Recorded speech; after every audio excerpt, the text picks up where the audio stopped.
नमस्कार।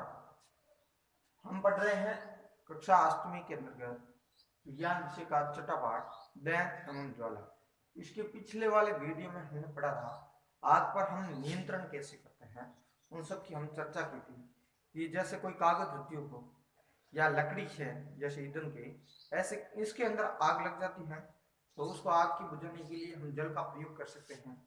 लेकिन पेट्रोल, मिट्टी का तेल, ज्वलनशील जैसे पदार्थ होते हैं उनको बुझाने के लिए हम जल का प्रयोग नहीं कर सकते हैं, वो तो नहीं होता है। उनको हम पेट्रोल ज्वलन जैसी ज्वलनशील पदार्थों को बुझाने के लिए सबसे प्रयुक्त अग्निशामक होता है, वो होता है कार्बन डाइऑक्साइड युक्त। क्यों होता है? क्योंकि कार्बन डाइऑक्साइड एक तो फैलती अधिक है और फैलने के बाद वो जल्दी फैल जाती है और जल्दी ही ठंडी हो जाती है, जिसके कारण उस पदार्थ पेट्रोल जैसे पदार्थों का ऑक्सीजन के साथ में या वायु के साथ में संपर्क टूट जाता है और आग बुझ जाती है। अब इस सिलेंडरों के अंतर्गत द्रव रूप में भी भरी जाती है कार्बन डाइऑक्साइड, और बहुत से जो सिलेंडर होते हैं उनके अंदर इस कार्बन डाइऑक्साइड को सोडियम बाइकार्बोनेट या कह सकते हैं सोडियम हाइड्रोजन कार्बोनेट या पोटेशियम हाइड्रोजन कार्बोनेट के रूप में भरा जाता है। जब इसका छिड़काव किया जाता है तो भारी मात्रा के अंतर्गत ये पाउडर निकलता है, पाउडर जैसा पदार्थ, और जो ही ये आग वायु ताप के संपर्क में आता है और जल करके कार्बन डाइऑक्साइड उत्पन्न होती है और उसके ऊपर अग्नि के ऊपर फैल जाता है और फैल करके आग को बुझा देता है। आगे नेक्स्ट हम आग पढ़ेंगे, वो पढ़ेंगे दहन के प्रकार। दहन कितने प्रकार का होता है? तो यहाँ पर देखिए, आपने बहुत सारे पदार्थों को देखा है ना। कुछ पदार्थ ऐसे होते हैं जो अपने आप ही चल जाते हैं, कुछ पदार्थ ऐसे होते हैं जिनको दहन कराना पड़ता है, यानी कि यहाँ पर तीव्र लपटों के साथ चलता है, कुछ कुछ जलाते हैं। तो कुछ पदार्थ तीव्र लपटों के साथ जलते हैं और दूसरे वे पदार्थ जो बिना किसी प्रत्यक्ष कारण के अचानक के लपटों के साथ जल उठता है। ऐसे दो भागों में बांटा गया। तो दहन के प्रकार, तो दहन दो प्रकार का होता है। दहन दो प्रकार का होता है। एक होता है तीव्र दहन का होता है। तो कौन कौन सा होता है दो प्रकार? तो एक होता है तीव्र और एक होता है स्वतः। तीव्र व स्वतः, ये दो प्रकार हम करते हैं।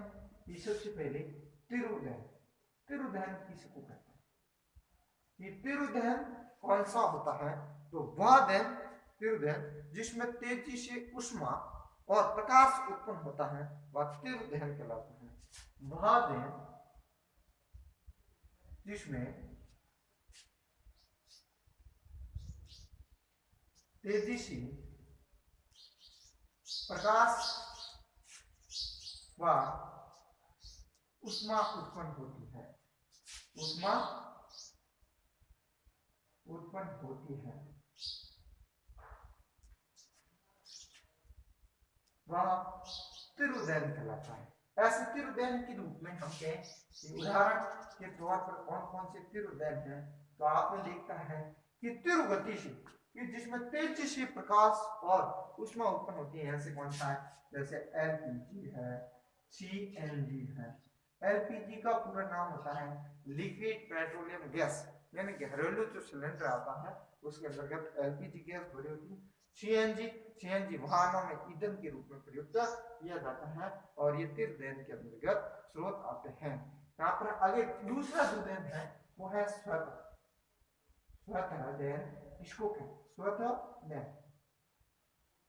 यहाँ पर स्वतः दहन यानी कि नाम से ही पता चलता है कि पदार्थ अपने आप ही जल जाता है, बिना किसी प्रत्यक्ष कारण के अचानक लपेटों के साथ में जल उठता है, वह हमेशा स्वतः दहन कहलाता है। वह दहन जिसमें पदार्थ जिसमें पदार्थ बिना किसी प्रत्यक्ष कारण के, बिना किसी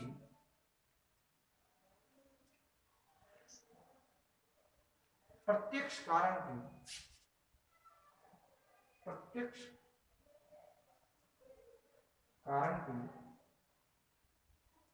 अचानक स्वतः ही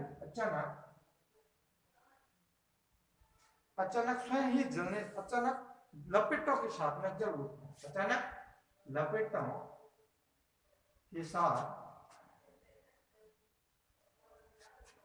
जल उड़ता है तो वो कौन सा दहन कहलाएगा? स्वतः दहन कहलाएगा। ऐसे कौन कौन से दहन हैं जो स्वतः दहन की श्रेणी के अंतर्गत आते हैं?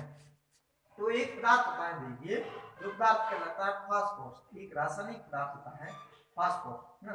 ये फास्फोरस को वायु में खुला कर रखते हैं तो ये वायु के धीमी संपर्क में आता है, ये तो तीव्र गति से अपने आप जल होता है।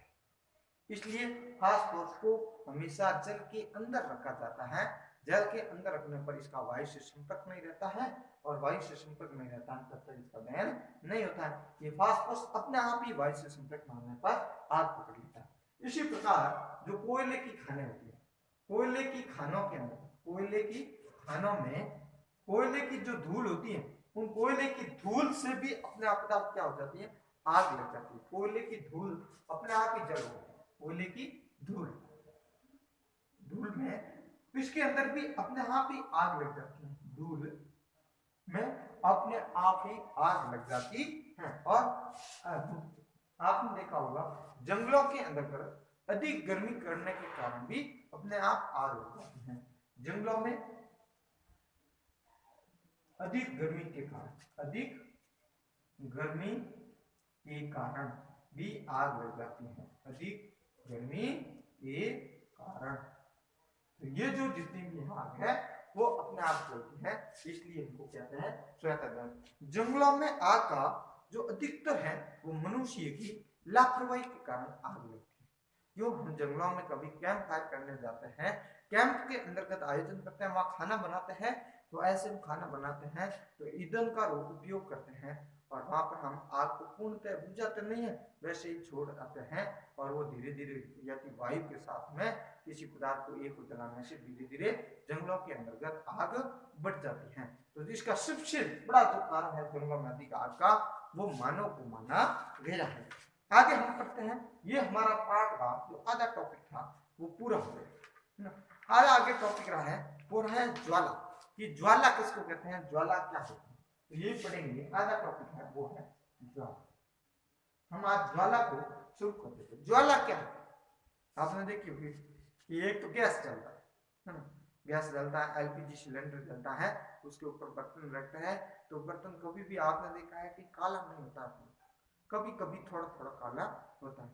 आपने सोनार को देखा है, जब वो सोने को पिघलाता है तो उस फूंकनी के आगे वाले क्षेत्र का उपयोग क्यों करता है?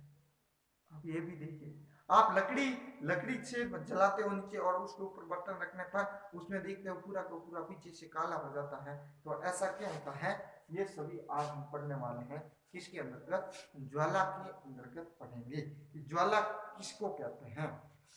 दहन के समय ध्यान रहे, जब किसी पदार्थ का दहन होता है, उस दहन के समय जो पदार्थ वाष्पित हो जाता है, अर्थात वाष्प बनकर के वायुमंडल उड़ जाएगा, वे सभी पदार्थ किसका निर्माण करेंगे? ज्वाला का निर्माण करते हैं। तो वे दहन के समय जो पदार्थ वाष्पित होते हैं, दहन के समय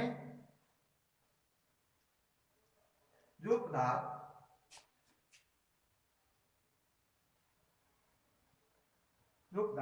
वाष्पित होते हैं,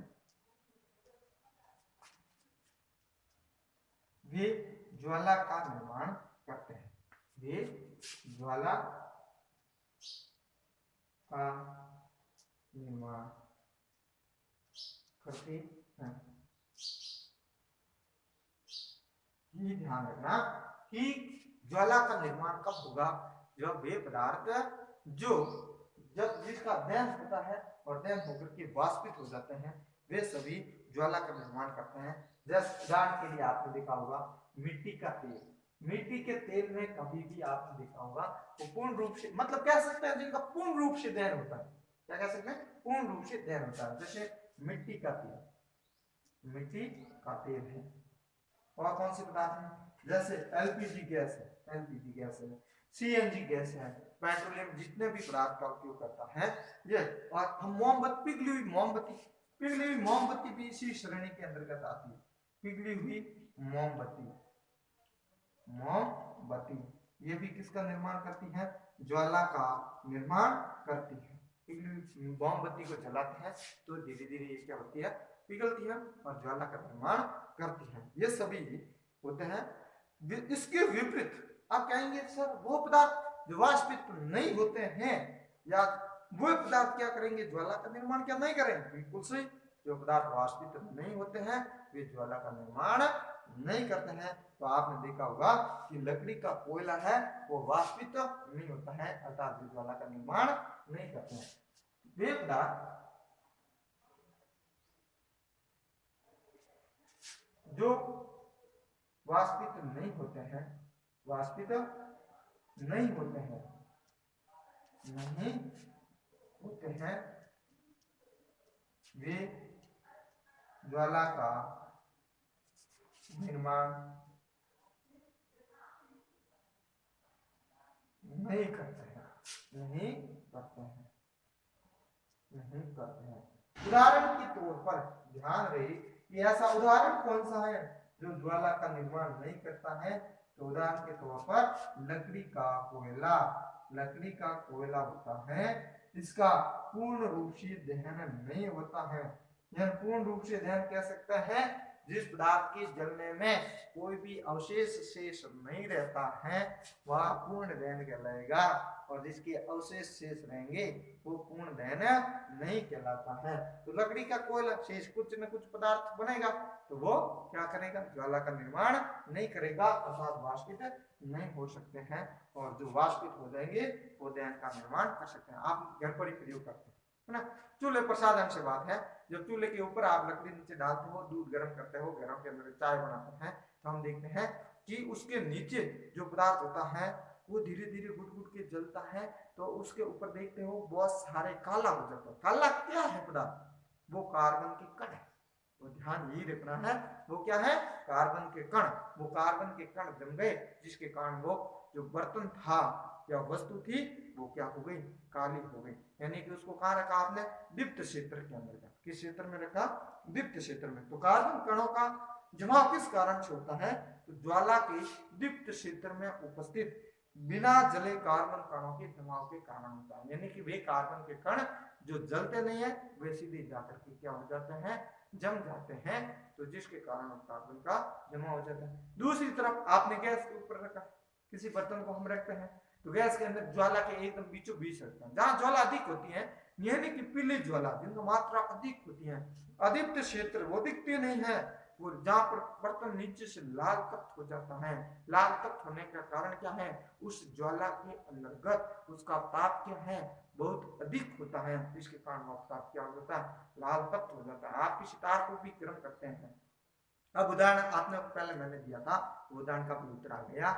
इसलिए जो सोनार होता है कि उसको सोने को गर्म करने के लिए फूंकने के आगे वाले क्षेत्र का उपयोग करता है। क्यों, क्योंकि उसमें ताप का मात्रा अधिक होती है, और अधिक ताप होने के कारण वो लाल तप्त हो जाता है। यानी कि उसको कहते हैं अधिक क्षेत्र का भाग, जिसका अधिक क्षेत्र का ताप बहुत अधिक होता है, जिसके कारण वह लाल तप्त हो जाता है। आज के लिए हम इतना ही पढ़ेंगे, आगे हम पढ़ेंगे वो मोमबत्ती की संरचना पढ़ेंगे।